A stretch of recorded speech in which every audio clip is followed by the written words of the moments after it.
What a day. Woo! Beautiful day here on the recap lunch hour with Guff, me, Ryan McGuffey. My gosh, folks, this is the tease that we all need to let us know that things are changing, that spring is close. What a day. Hopefully you can get outside. Maybe you're walking outside right now. Maybe you're taking your lunch break, tuning in to the recap lunch hour here on the recap. And the NFL Combine is off and running down in Indianapolis, and Ryan Poles and Ben Johnson have both met the media already this morning, and Ben Johnson just wrapped up. I'll tell you what, man, and we've been here before. We've been here before with, man, this coach says all the right things. Man, this coach seems impressive. Ben Johnson kind of has that, man. Here's the thing about Ben Johnson that was different than Matt Nagy, because Matt Nagy was impressive, and he was the opposite of what we were needing at the time. Like, we needed legit change. And he said he was kind of a word salad, but said all the right things at first. The thing with Ben Johnson is the proof of concept is already out there. Now, it's worked in Detroit. How it works in Chicago, we've seen guys come here and fail. But the fact that he's the NFL assistant coach of the year.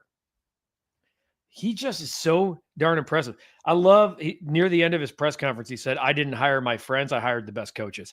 Yet some are friends and some go back a long time. I just love that kind of stuff. I love a guy that's like, look, it's not me and my buddies. I'm here to win football games. And, a lot to like. Ryan Poles, we'll get to him in a second. Randall, good afternoon to you. Bears and Cubs on the rise. Man, the Cubs, speaking of hot, man, the Cubs are right there. Pablo, walking on my way to work. Definitely loving the weather. Thanks for the show to accompany the walk, bud. Pablo, love that you're walking to work, man. Enjoy the Rays. It's tough not to be outside right now. It is tough not to just take the computer and sit outside and be like, let's do this. Dickus Sausage, good afternoon to you as well on this beautiful Tuesday, the last week of February. And I'm telling you, it's got me jacked up. So Ryan Poles didn't say much, to be honest with you. He kind of talked in circles. He certainly praised Ben Johnson and the energy that's been in the room. I do want to read you a quote from one of the things that he said. And it's just one of those things that you like to hear. Ryan Poles on working with new coach Ben Johnson. This from my buddy Adam Johns.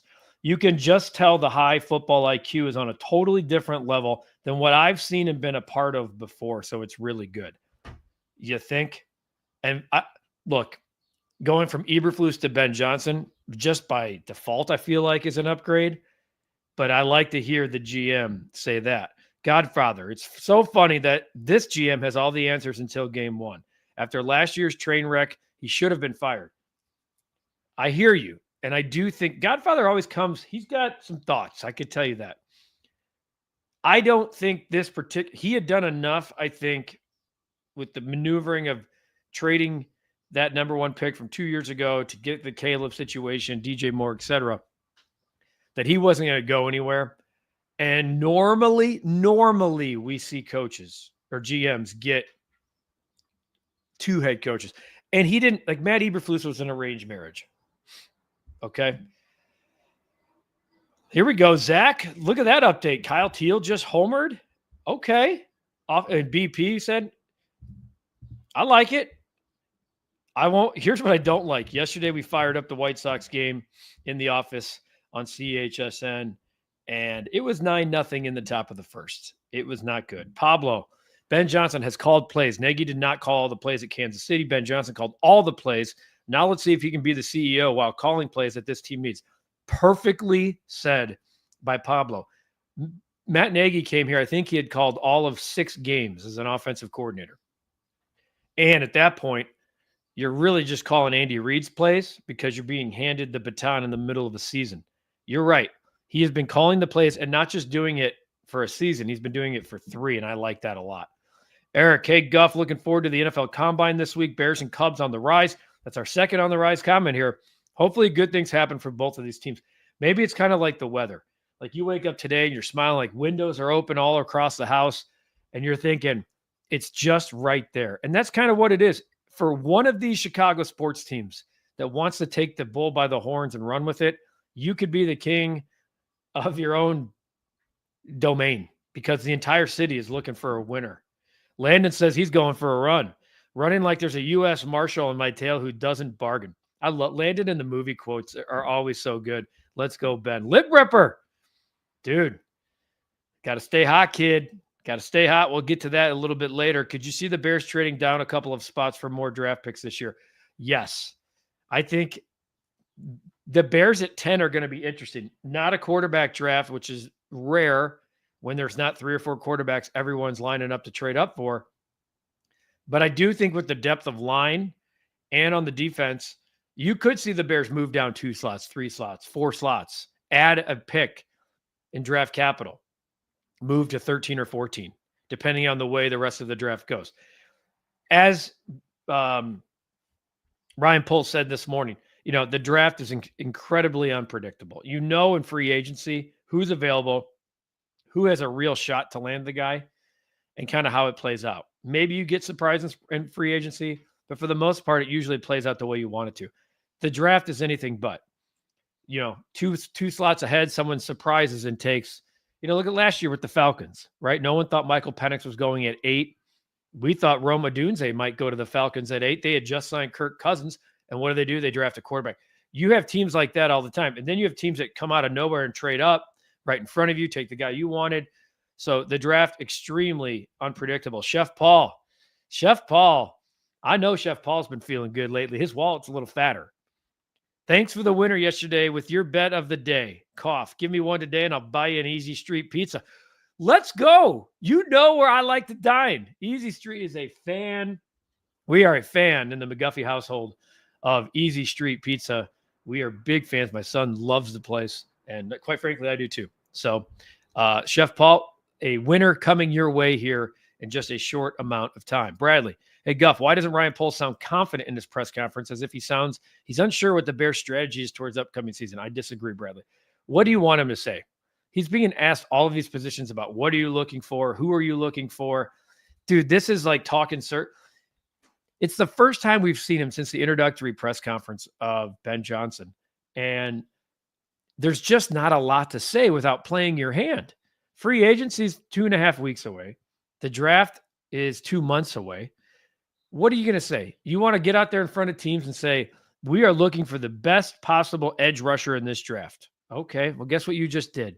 You put every team ahead of the Bears on alert, and you put every team behind the Bears on alert. You're not going to play your hand, especially in a 15-minute media session at the Combine. People are going to put the low-hanging fruit in front of you. It's boring, but you got to push it away and defer. Poles sounds he's still happy to have a job. Yeah, like I expected what I heard from Poles. A lot of nothing. That's why Mark Potash had a funny tweet, and some people were like, it's really funny. But if you watch it, he said, here are the highlights from Ryan Poles, and it just is blank because he's right. There was nothing, but I expected that. You aren't playing your hand, especially in the media at the NFL Combine. U.S. Marshal, you mean spinoff movie from Provasic. Godfather, Nagy was a great offensive coordinator with Mahomes and Reed in front of him. Matt Nagy was actually a decent head coach, guys. He had, at the end, it didn't go. He was 34-30. Like, he's one of 4 Bears head coaches ever with an above 500 record. I know that's embarrassing.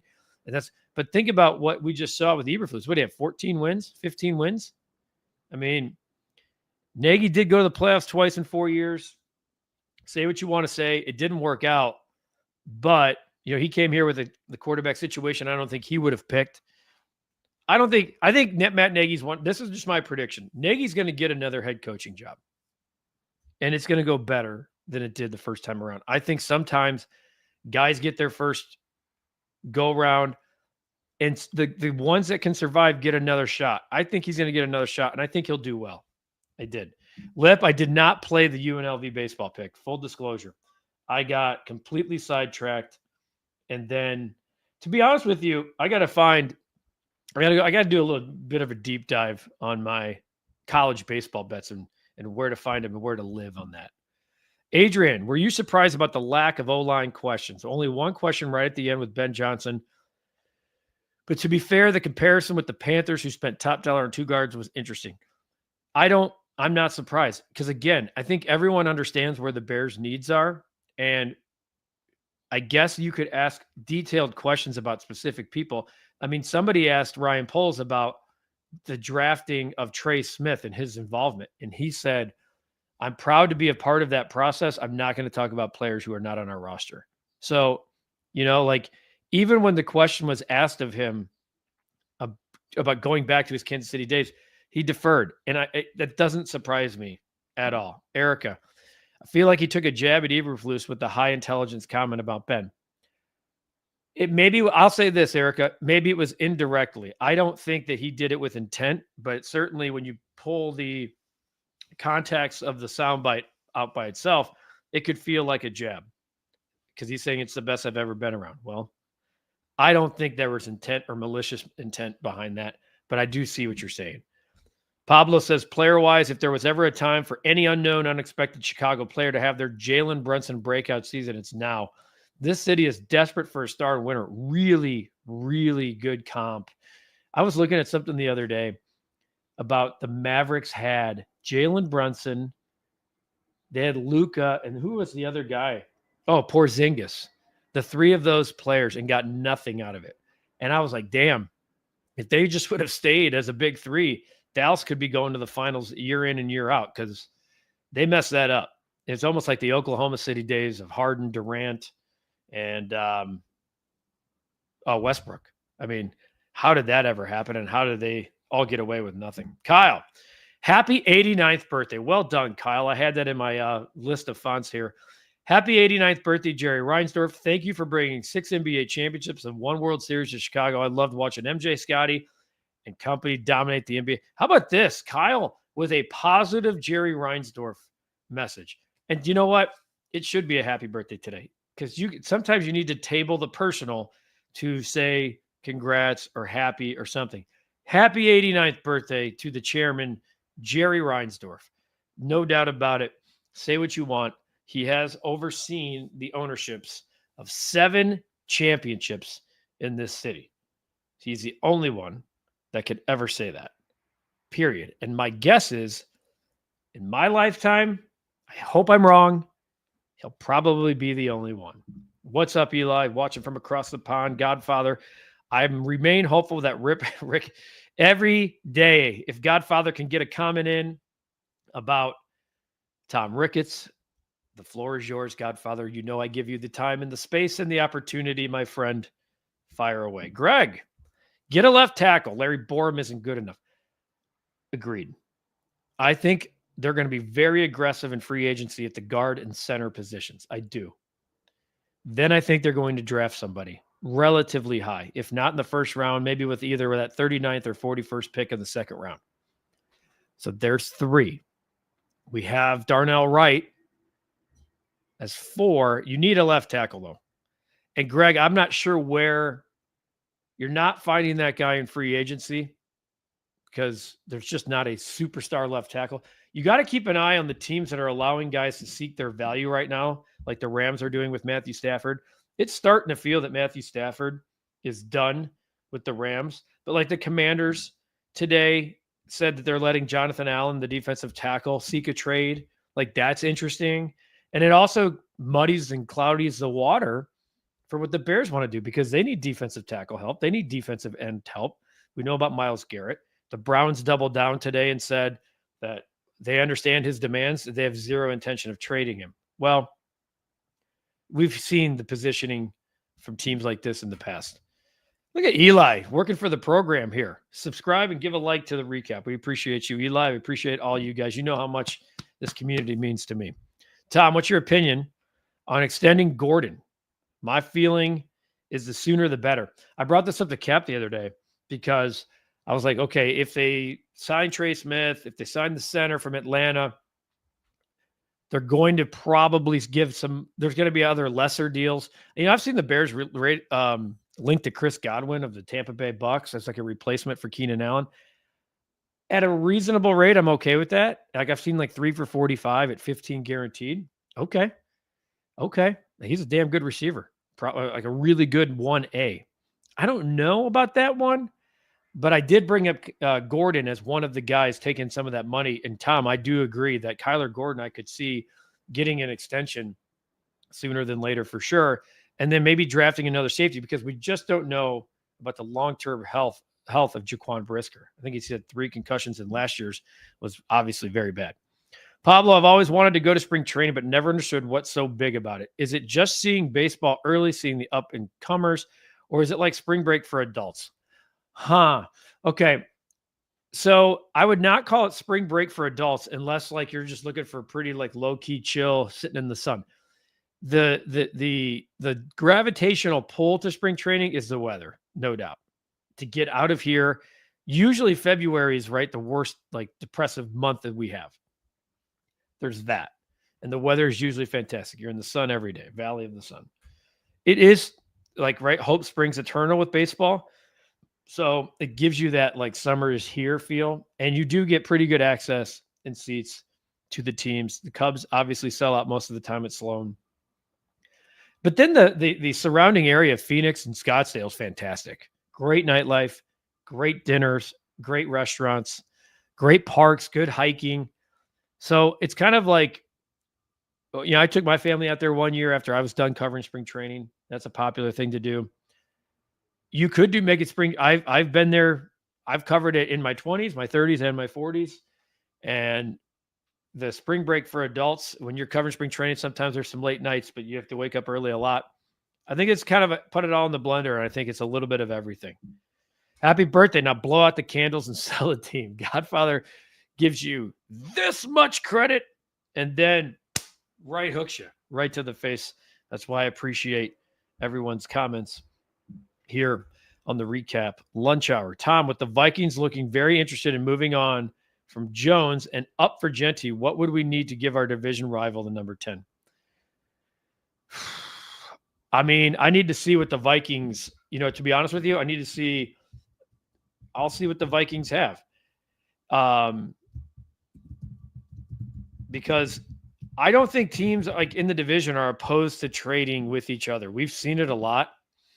It's not like the Cubs and White Sox making a trade. All right, so the Vikings only have 3 picks. I don't know if they can do this. The Vikings have a first and 2 5s. They traded a second, a third, and a fourth in this year's or last year's draft. This year's second, third, and fourth to take outside linebacker Dallas Turner. Good pick. But they traded a 2, 3, and 4. So they only have a 1 and 2 5s. I don't know if they have enough, unless you're including a player in that deal, which now that's different. I saw that the Bears are scheduled to at least meet with Ashton Genty. I wouldn't read too much into that. The question about DeAndre Swift was asked to Ben Johnson this morning. He talked about working with him and the type of player he is, and he likes him and looks forward to working with him. Could be talking in circles there, as we know he was part of a staff that ousted him to Philly. And it seemed to me that one of the telling comments that Ryan Poles made was that running back will be an area that will be addressed. Now, will it be a depth piece, a later round pick, free agency? We don't know. But it definitely he kept the door open there, and we'll see. Mike, regarding Trey Smith, Chiefs GM Brett Veach indicated today they were pleasantly surprised with the cap increase and have greater optimism. That's what I'm worried about. I think we're just kind of saying, well, Trey Smith's a bear. If we watch the Super Bowl, right? What did we see from Philadelphia? Pressure, pressure, pressure. They didn't blitz, but they pressured. You didn't have a lot going well for you on the offensive line except for Trey Smith. If I'm the Chiefs and you have a generational quarterback, I mean, I'm working like hell to keep Trey Smith. You know the player. You drafted the player. You have a different feel for players when you draft them than the other way around. So, yeah, Mike, I'd say that concerning, yes, it's nice that Ryan Poles has a history with Trey Smith. It's really at this point whether or not Trey Smith can get the Bears. He's going to reset the market at guard. I could care less about that. That's the price of doing business. The question is, will the Chiefs be able to hit that same number? Josh, offensive lineman is a priority or an edge, no doubt. Like that's why I've been saying consistently the entire time. Draft a bunch of dudes that are athletic as hell and can push you that way. That's That's all. And I'm both sides of the football. On both sides of the football. They need to prioritize offensive and defensive line. Skill positions, they're in really good shape. There's clearly going to be additions at tight end. Okay. We know that for a fact. Cole Kmet, like something that's going to look like playing around an athletic tight end like we've seen Ben Johnson have success with Sam Laporta in Detroit. Gerald Everett gone. Mercedes Lewis is more of a blocking tight end. We'll see if he comes back in any scenario. So it's really who's going to be that depth piece to add behind Cole Kmet. Logan, we have to get better at center as well. I feel good, like the Atlanta center, I'm blanking right now, but they have to sign a dude and pay him because they haven't been able to draft, and that's what free agency is for. You reward guys because you didn't know how to draft well and develop. They can't do this again with the center position. They can't go out there for a 1-year, $3 million deal and can't snap long. He can't do a long snap. Like, can't get the ball to the quarterback. There's no more excuse. This is the NFL, folks. Captain, hi. Can you explain to me why I'm not excited at all about Tatoria McMillan? I really don't like where he is going in mocks at 6, 7, and 8. I mean, if his comp is Drake London, he should be a late first. Here's what I'll say, Captain. Mock drafts to me right now mean nothing. That's what I'm going to tell you. And why? No one's done anything. The testing is going to start this week. A lot of the top picks are not going to test, like Shedeur Sanders, out. We've seen that be more common than ever. Caleb didn't test last year. They do the testing at their pro days.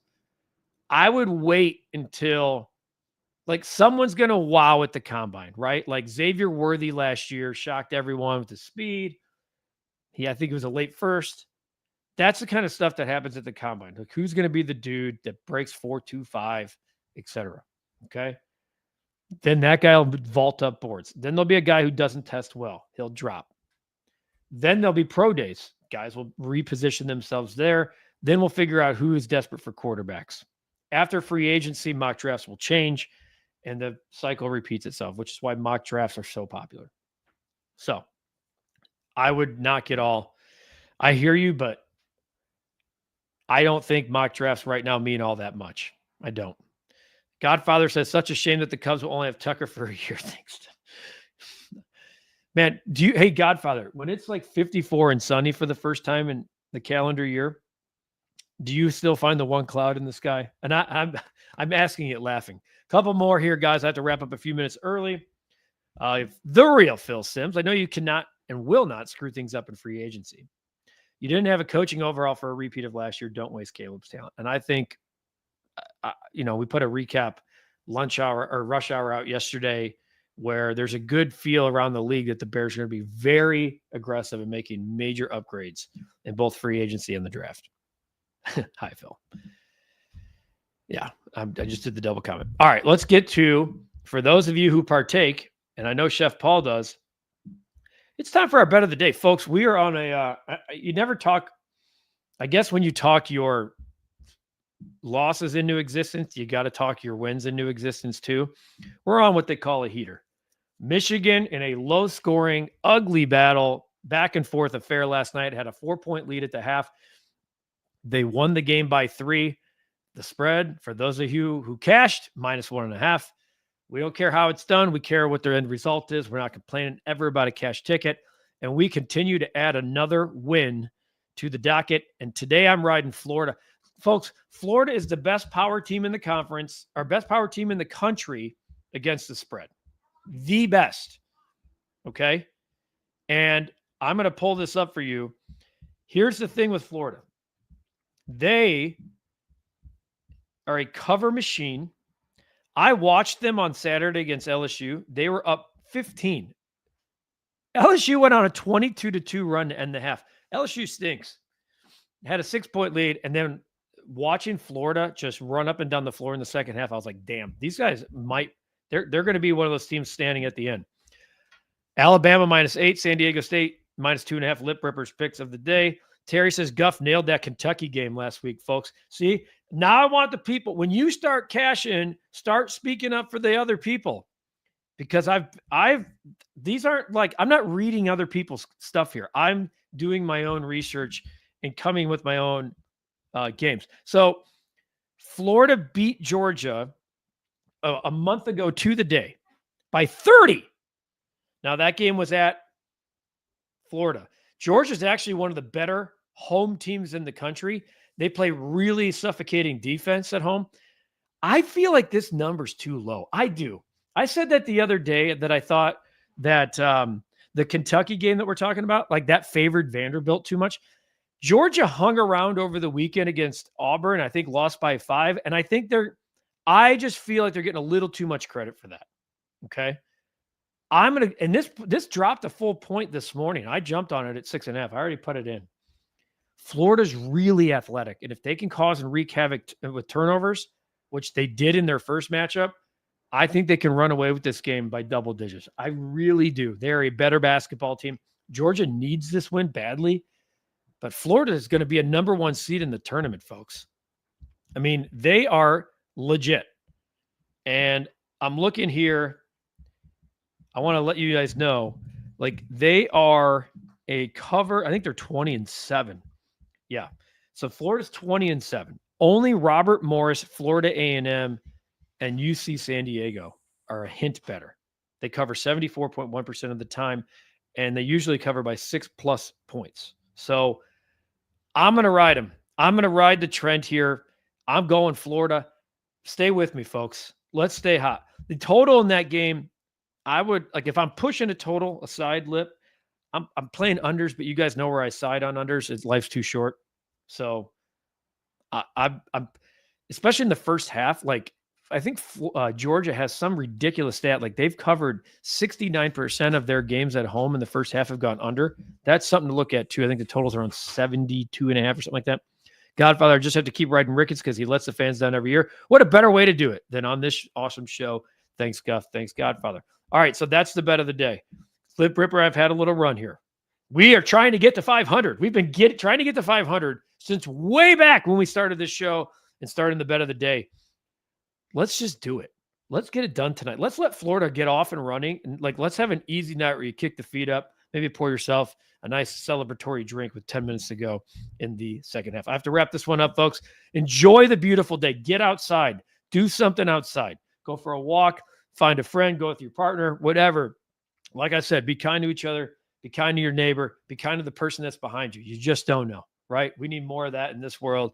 I appreciate you guys. I love this group, this community, this lunch hour, and it's a beautiful day. Let's put a bow on this one, I think. For everybody at the recap, for Cap, for me, for Katie, this has been the Recap Lunch Hour with Guff, me, Ryan McGuffey. Have a great rest of your day. We will see you tomorrow. Check out our new feature that we're going to be doing more of on this day. Dexter Fowler surprised the Cubs. On this day, a new feature that we'll be doing more of here on the Recap. I'm Guff.